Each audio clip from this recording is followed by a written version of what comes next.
Hey yo, what's up peeps? DJ D-phlo here, and you are tuned into the DJ Zone.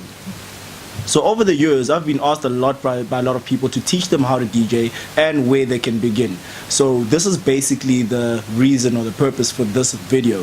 This is strictly for the guys that would like to start their start in the DJ industry, but don't know where exactly they would like to start, or rather where to start.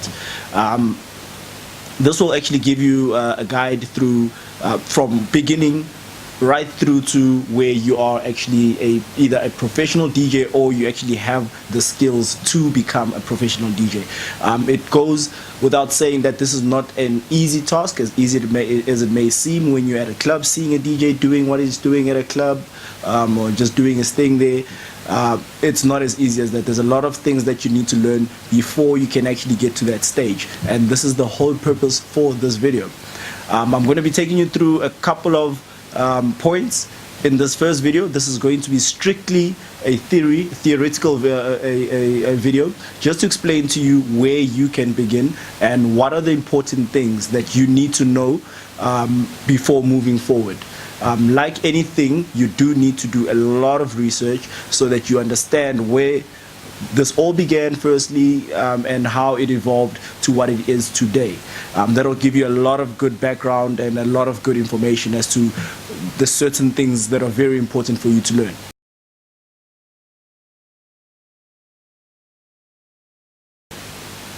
First things first, as a DJ, obviously the first thing that you notice about being a DJ, or rather notice when a DJ is playing, is that his music is playing all the time. There is no stop and go unless he's a really bad DJ, and I don't think we could classify you as a DJ at that point. However, but it's a matter of you transitioning from one song to the next. That is not all what a DJ is, but that is the most obvious thing that you see. So the first thing that we're going to learn today, or rather what I'm going to explain to you, is a couple of things that have to do with beat matching.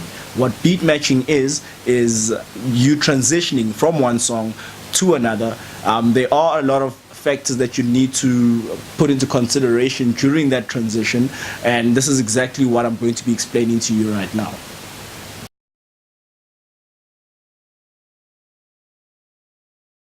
So what is beat matching?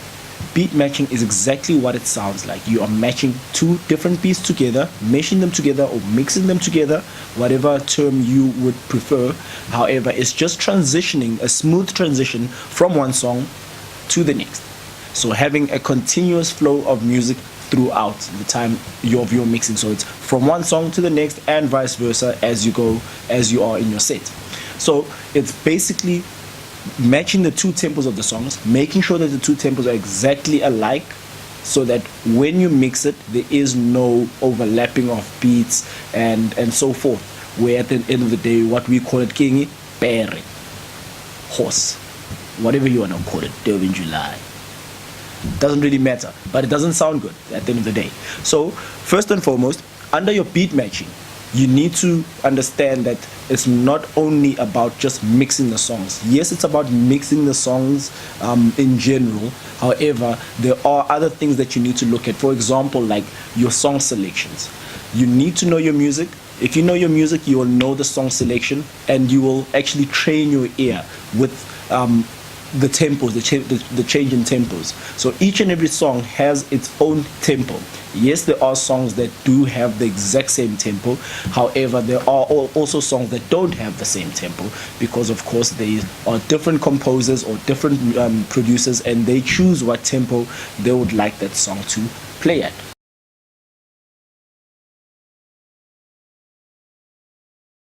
So what is tempo? Tempo is BPM. BPM stands for beats per minute. It means exactly what it sounds like. So it simply means if this song on the right, which is my deck A, is 125 BPM, that means that if I had a stopwatch in front of me right now and I timed it for a minute, I played the song and timed it for a minute, the continuous beat on the song is going to be 125 beats by that 60 seconds.